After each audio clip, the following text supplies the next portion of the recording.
Salam sejahtera to Sir Alwi and also our fellow colleagues. Good evening. Salam Madani. This presentation is done to fulfill part of the written assignment of part 1, question 1, and presentation lies in question 2 for the subject of HDPS 2103, Family and Community in Early Childhood Education. Allow me to introduce myself. My name is WYG. I'm currently pursuing Diploma in Early Childhood Education at OUM Kota Baru, Kelantan. It has been nearly 3 years and hopefully I get to finish maybe in another year time. That's my matriculation number 780-914-035-024-001. I'm currently managing a kindergarten in Kota Baru, Kelantan. I'm the principal and also the teacher, and basically I do everything in my kindergarten.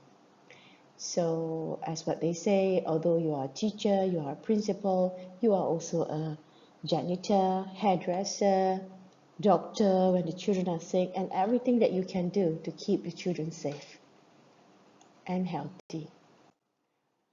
So let me quickly run through the question. For this assignment, we are required to discuss about the importance of involving family and community in early childhood education. We have to illustrate why is it important for school to involve family and community in the context of managing the relationship for the children's developmental growth. And also specifically, we have to propose 3 specific strategies that educators can use to engage family and communities in the education of young children. So in the essay of part 1, question 1, in the introduction, I reiterate and I highlight that teachers are always the educators who work around the clock. And our purpose, of course, for working so hard is to make sure the children learn what they need to learn and to grow academically, socially, and effectively in terms of cognitive, in terms of psychomotor, in terms of affective. These elements do not only lie in university students or primary school students. They are equally important in the context of early childhood education. But if we, as the teachers, principal, and managers in the kindergarten, if we choose to work in silo, that means we do not want to work with external parties, we may not achieve the best results, or the learning could be limited. Learning opportunities could be quite limited offered to the children. In other words, since children of these days, they are different, parents of this day, they are different, they are more educated, they are more well informed of what is happening in the society. Kindergarten, nurseries, and all preschools must change and be more open-minded to include the different parties to involve in school matters. In the word of the researcher Epstein and Salinas, a true learning community should involve parents, staff, teaching or non-teaching staff in school, and also community, which can be anybody, such as the local businesses or the local authorities. With that, the opportunity of networking and working collaboratively can be facilitated. The purpose of this assignment, therefore, is for us, the early childhood educators, to fully understand and also to acknowledge. It's not enough to only understand, but we have to acknowledge and take actions upon it. We must acknowledge the importance of parental and community involvement and turn this knowledge into real practices in school. We cannot just say we are involving the parents but doing nothing. We have to take concrete actions to make sure that we are engaging the parents and community in the school. Very quickly, let me highlight some of the importance of why we must involve parents. Research continues to show that educational institutions which emphasize on increasing parental involvement, they often get to enjoy different positive and fruitful learning impacts among the children, families, and school communities. They continue to grow together with all parties that work together, and the biggest beneficiary is the children, the future generation. And also, according to Epstein and Salinas 2004, yes, principals are good, teachers are good, we are knowledgeable, we know what to teach, we know what's best for the children, and we are so indulged in formulating curriculum, writing syllabus, formulating the teaching framework. Yes, we are responsible for all that. And then we are termed as the professional learning community because we have the knowledge and we are trained to deliver education. But this group, professional learning community, which means me, and my fellow colleagues who work in the school, this group falls short of creating a true learning community which can expedite children's developmental growth. What does it mean by saying a true learning community? Children do not just learn from us, the professional educators. They learn from parents when they go home. They learn from grandparents or extended family when they go home. They learn with their uncle, aunties who can be the external parties who serve as their guardians. They also learn with people that come across in their life. These can be local businesses, local enterprise owners, local authorities, any community partners that can come into play who are interested in children's growth. So the key word for this 21st century is not just about us educators, professional learning community, but also a true learning community which includes everybody: principal, teachers, staff, parents, guardians, students, community partners, local businesses, local authorities, whoever that have the capacity to direct the school or to influence the school to continue to move in accordance with the up-to-date framework, learning framework. Now, very quickly, let me summarize what has been written in my assignment. There are 3 advantages. Of course, there are countless advantages of involving parents and community in school. For the time being, due to time limitation, I would like to highlight the prominent 3. When we involve parents and community in school, first, children's performance can be promoted. A child who has always been followed through, or parents who always cares for their children's progress in school and who always ask from the teacher about the feedback that they can give towards children's progress. Parents who are always involved in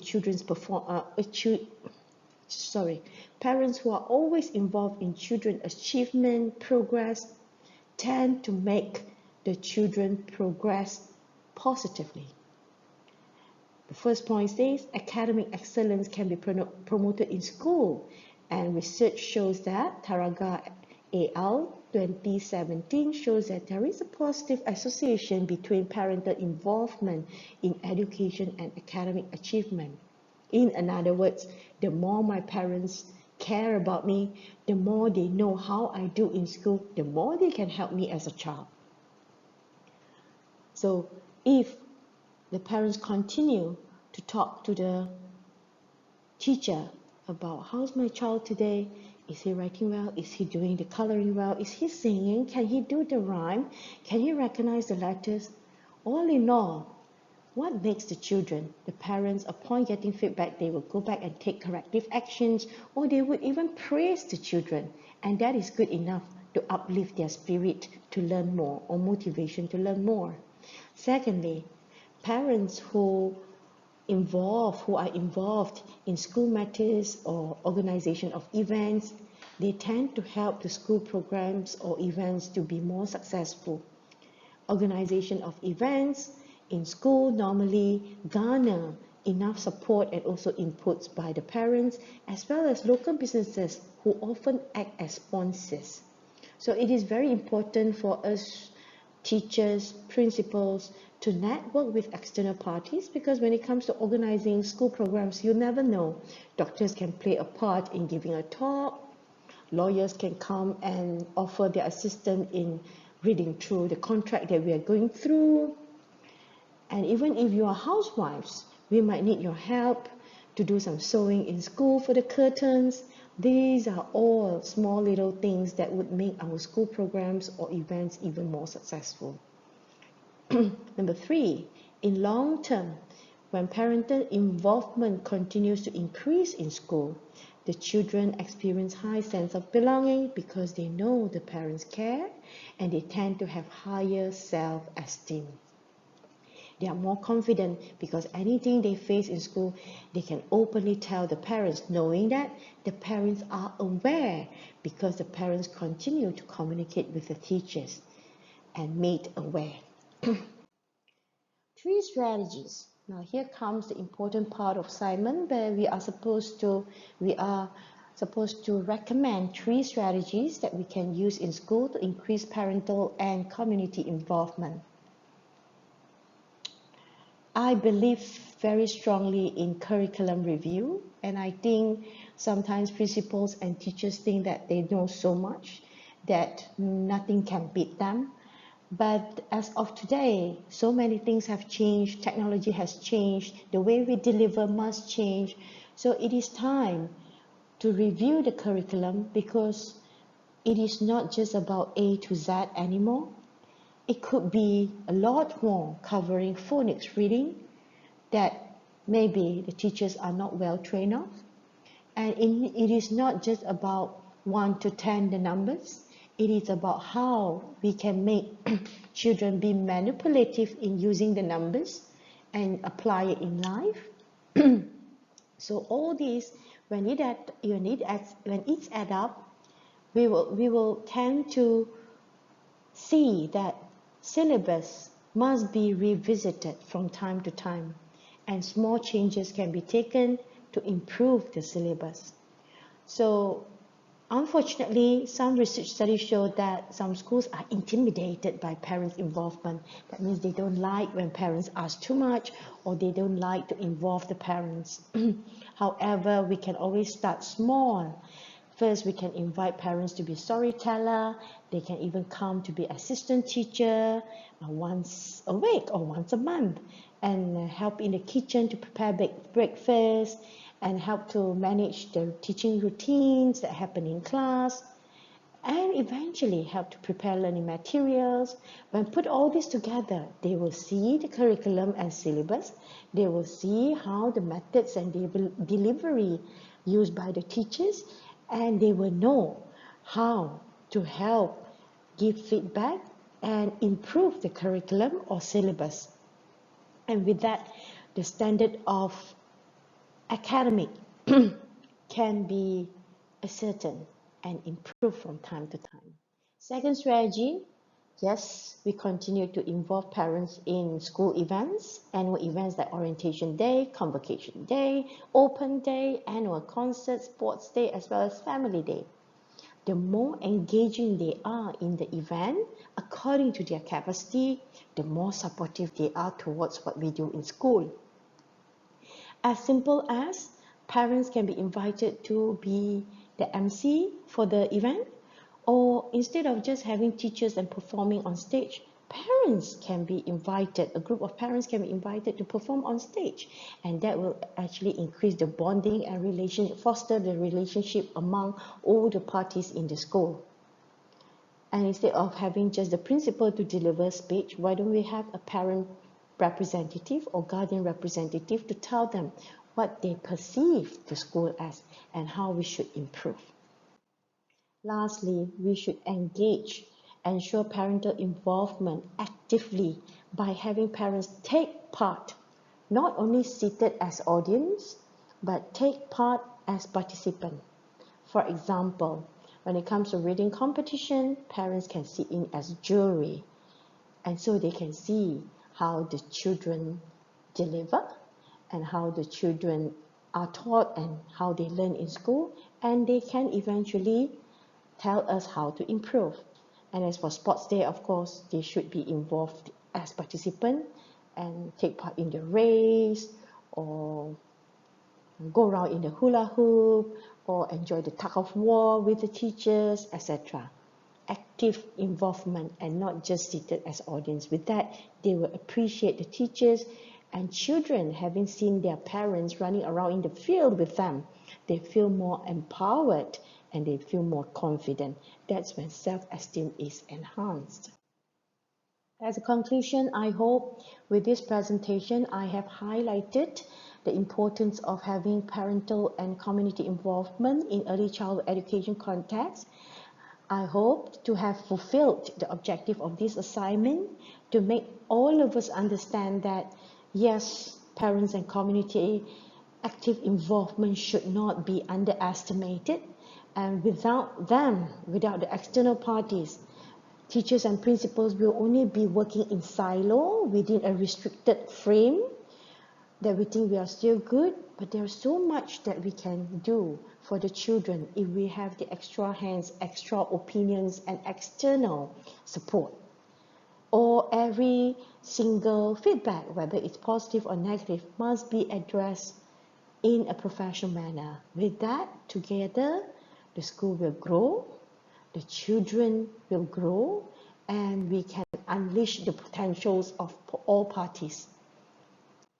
With that, thank you for listening to my presentation.